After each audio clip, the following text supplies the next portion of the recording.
Mais est-ce que vous pouvez vous présenter d'abord? Oui, donc je suis Isabelle Colomb-Alves. J'ai ouvert mon cabinet sur Voiron il y a à peu près 19 ans de ça. Cabinet libéral, voilà. Je suis formée en psychologie humaniste, formée au Québec, donc moitié formation en France à l'université de Grenoble. Et ensuite, je suis partie 4 ans au Québec et j'ai fini ma formation là-bas. Ce qui est une chance parce que les Québécois sont plutôt réputés dans le domaine de la psychologie. Donc formée en psychologie humaniste, voilà. Donc on se situe dans la psychologie qui travaille sur du moyen terme, alors qu'en France on était très psychanalytique jusqu'à ces 10 dernières années. Ça veut dire lorsqu'on se lançait dans une démarche de psychanalyse, on est face à un psychologue qui souvent exprime pas grand chose, en tout cas pas les premières années, et on est dans l'association libre, hein, donc du coup voilà, la personne associe librement sur son malaise, sur ses journées, puis au fur et à mesure du temps passé, le psychanalyste renvoie des choses sur le patient. La psychologie humaniste, c'est complètement différent. Là, c'est des entretiens guidés où le psychologue fait beaucoup de retours. Comme on est censé travailler sur du moyen terme, il faut que les choses bougent et avancent. Donc on guide, on est dans des techniques de reformulation, écoute active, reformulation, guidage, écoute empathique, confrontation, aussi des explications un petit peu sur comment l'être humain fonctionne, pour aider le patient un petit peu à comprendre sa forme pathologique, parce qu'on a tous une forme pathologique en lien un peu au fonctionnement global de l'individu. Voilà. Ces dernières années, je me suis beaucoup formée dans des approches en psycho-énergétique, ce qui fait que je suis passée de thérapie moyen terme, c'est-à-dire des thérapies qui peuvent aller jusqu'à 3 ans de suivi. Certains faisaient moins, d'autres largement leurs 3 ans. Je suis passée à des thérapies brèves, c'est-à-dire que là, on navigue entre 5-6 séances à 10-12 pour ceux qui restent le plus longtemps. Voilà, donc grâce aux nouveaux outils qui viennent un petit peu de partout, des États-Unis, du courant de la Gestalt thérapie en Allemagne, voilà. Donc heureusement, la France ne s'est pas cantonnée à la psychanalyse, mais s'est ouverte, même si la psychanalyse a beaucoup apporté au domaine de la psychologie, elle est aussi assez restrictive à sa manière. Donc toutes ces approches ont permis aussi d'apporter des modes thérapeutiques plus efficaces, je dirais, si on veut du résultat sur du court ou du moyen terme. Voilà. Merci. Donc je reçois un public enfant et adulte, voilà, concernant tous les malaises qui peuvent les amener à consulter. Voilà. Merci. Alors, selon vous, la faim peut-elle être psychologique? La faim peut-elle être psychologique? J'ai travaillé à un moment donné avec une diététicienne qui s'appelle Nadia Puy sur Voiron, qui me disait que 70% des femmes, alors je ne connais pas les statistiques pour les hommes, mais 70% des femmes souffraient de restrictions cognitives au niveau de la nourriture, c'est-à-dire de souffrance dans le lien à la nourriture, avec une méconnaissance de leur sensation de faim et de satiété. Donc ça, je prendrai le temps peut-être d'expliquer ce qui est restriction cognitive un peu plus tard. Donc il y a en effet la faim physiologique, c'est-à-dire le corps qui indique à un moment donné qu'il manque de carburant. Ça peut créer un état de fatigue chez certains, un tortillement dans le ventre pour d'autres, un état d'irritabilité pour certains, selon le degré, mais aussi selon la personnalité des individus, selon le degré de faim. Si on a outrepassé depuis longtemps ce besoin en carburant qu'a notre corps, ça c'est la faim physiologique.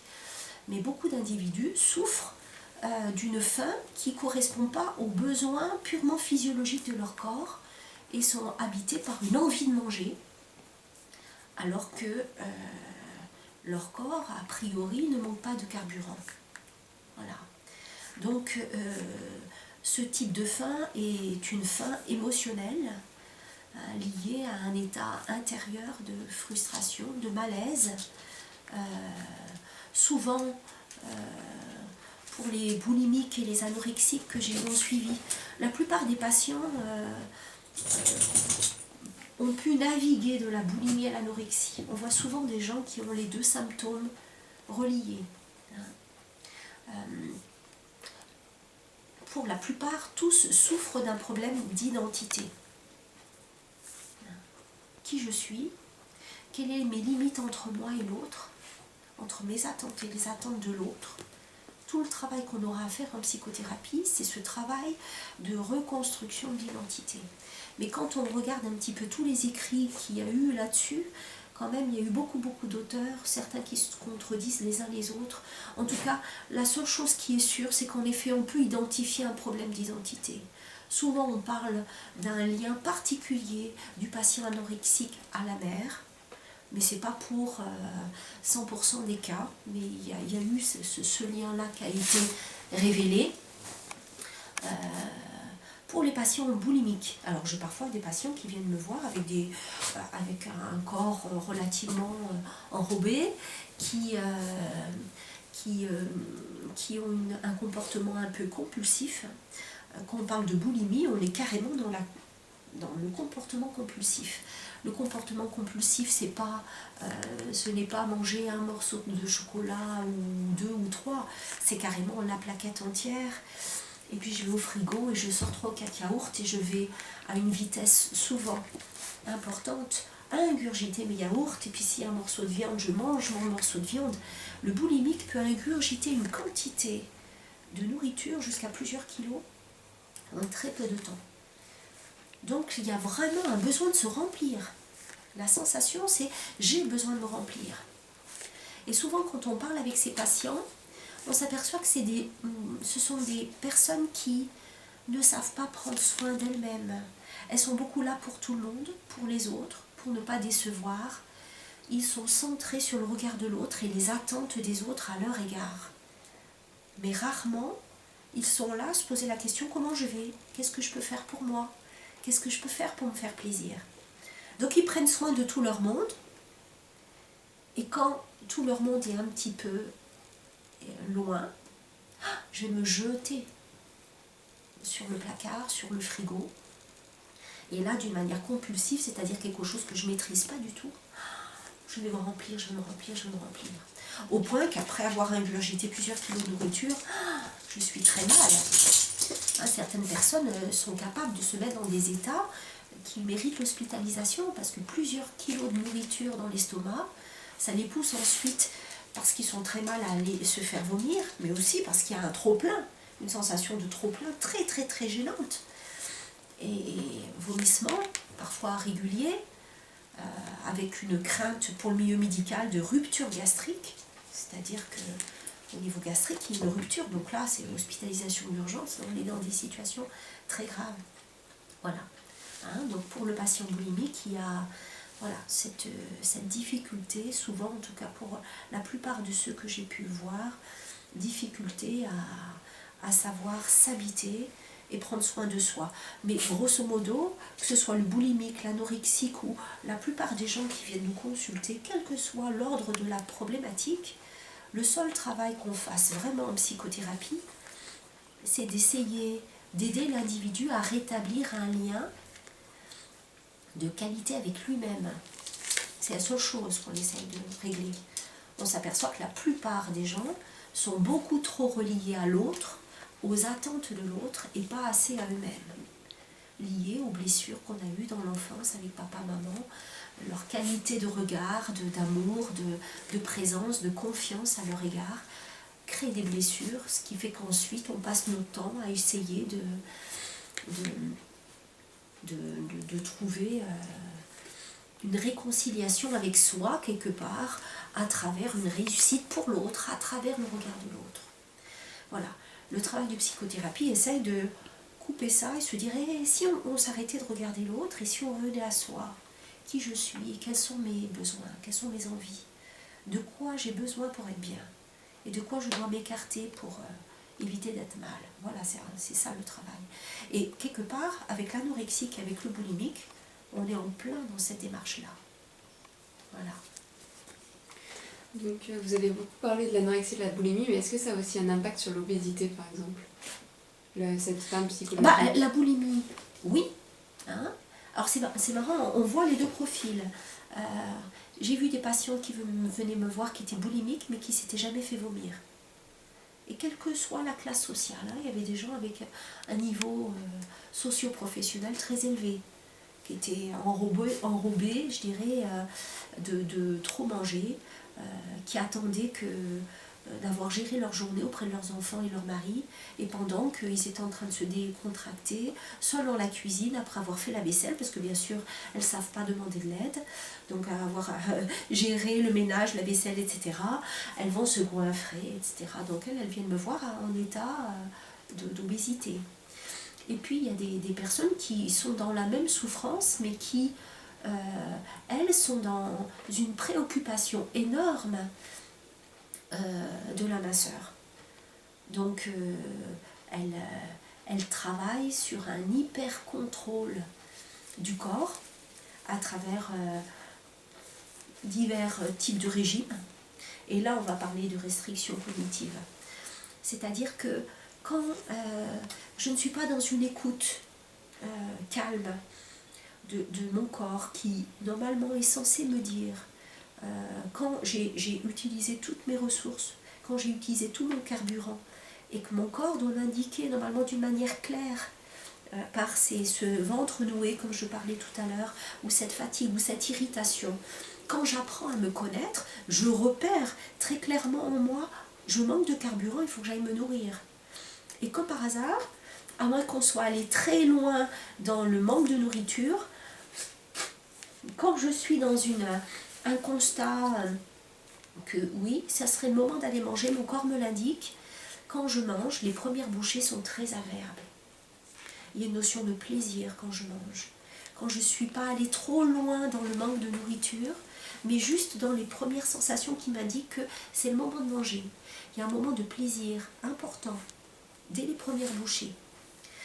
Les personnes qui sont dans la boulimie, dans l'anorexie ou dans les restrictions cognitives, c'est-à-dire 70% des femmes d'après Nadia Puy, c'est-à-dire toutes les femmes qui, d'une manière ou d'une autre, à un moment donné, ont voulu contrôler leur poids par le biais de régimes. Elles sont toujours dans cette restriction mentale de se dire « Ouh là là, cet aliment, il y a de la crème fraîche dedans, il y a du beurre ou il y a du sucre, il ne faudrait pas que j'en mange beaucoup. Sinon, je vais prendre tant de grammes sur la balance pour demain. » Alors elles se retiennent, jusqu'à ce qu'éventuellement elles lâchent et elles en mangent. Elles se disent, bon, quitte à m'être lâchée, allez, j'en reprends une deuxième part, mais avec une partie d'elle qui est énormément en culpabilité, et en se disant, je ferai attention demain. Demain, je serai d'autant plus dans la restriction alimentaire. Du coup, elles portent sans arrêt un niveau de culpabilité effrayant.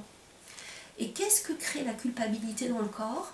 Quand on vit avec la culpabilité nous coupe de nos sensations corporelles. Donc les gens qui sont dans les restrictions cognitives, ils ne savent plus repérer quand est-ce qu'ils ont faim, ils ne savent plus retrouver quand est-ce qu'ils sont en état de satiété, ils sont complètement coupés des sensations normales de leur corps, qui est normalement là pour leur indiquer oui, il faut encore que je mange, mon corps a besoin.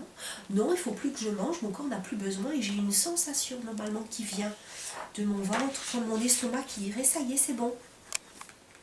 En fonction de la quantité ou en fonction de la richesse du plat. Plus le plat est riche, plus mon corps normalement il doit m'indiquer assez rapidement ou c'est bon, voire même un petit état de dégoût qui m'indique que. Eh bien non, elles, comme elles sont en restriction cognitive, avec cette culpabilité qui est toujours là, il ne faut pas que j'en prenne, et puis je me lâche, je me sens coupable, le corps, et on est complètement coupé du corps.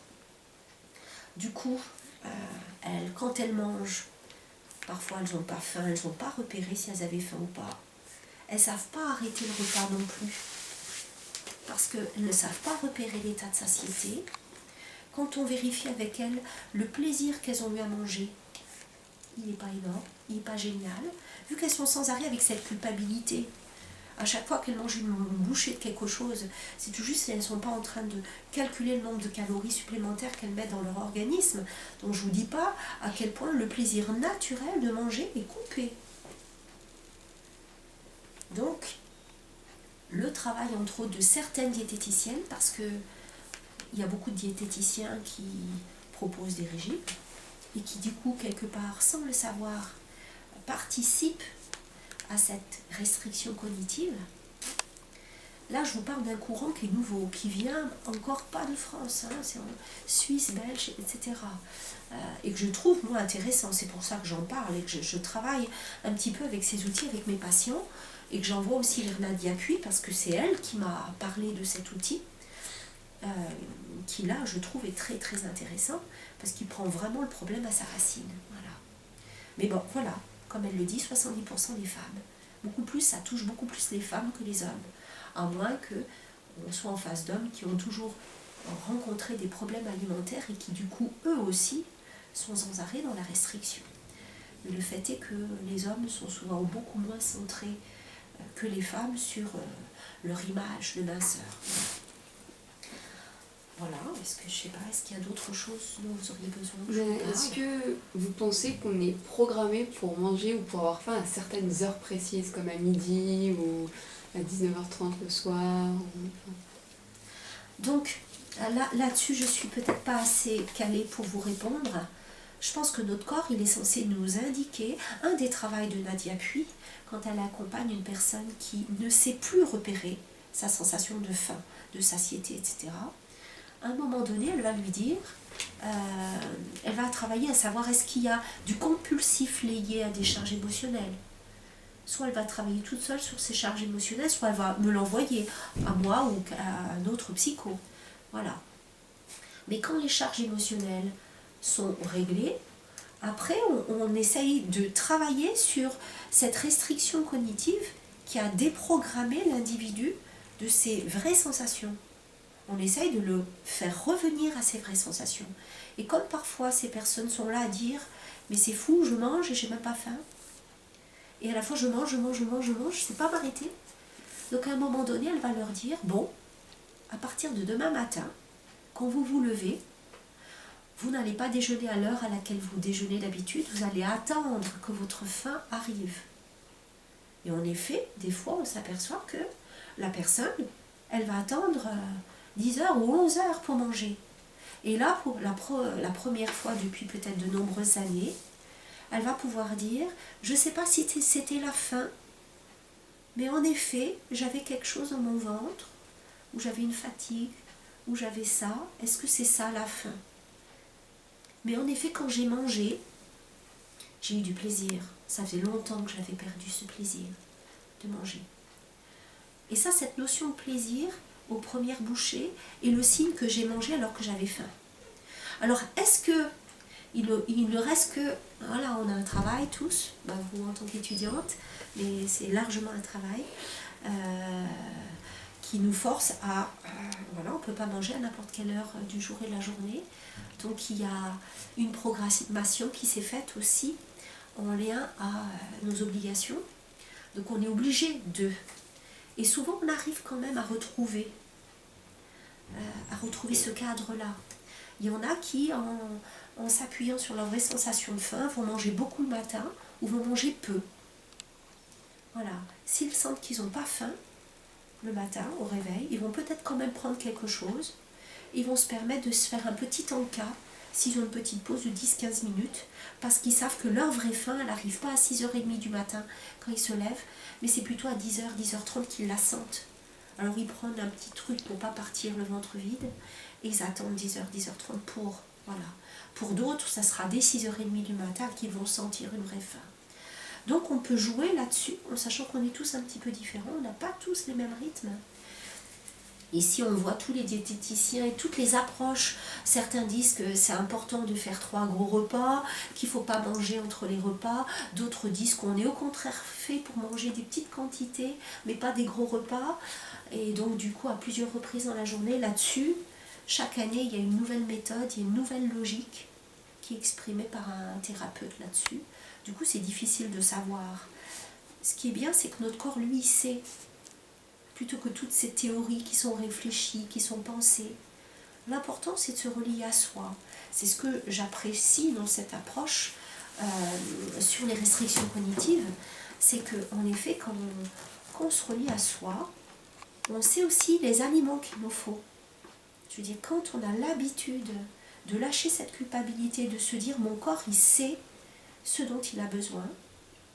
Et si régulièrement durant le repas, je me pose la question, est-ce que j'ai faim? Est-ce que j'ai du plaisir? Est-ce que j'ai encore faim? Et quel plaisir j'ai maintenant à manger? Régulièrement dans le repas, je sais, je sens. S'il me faut maintenant un aliment un peu plus riche pour finir mon repas, je sens, mon corps me l'indique. Je ne suis pas là à lire dans les livres, il me manque tant de calories pour faire un repas équilibré, où il faut mettre plus ci, plus ça. Je suis dans une écoute de mon corps. Voilà. D'accord, c'est bon, je pense. Oui, Merci beaucoup. Bah, écoutez,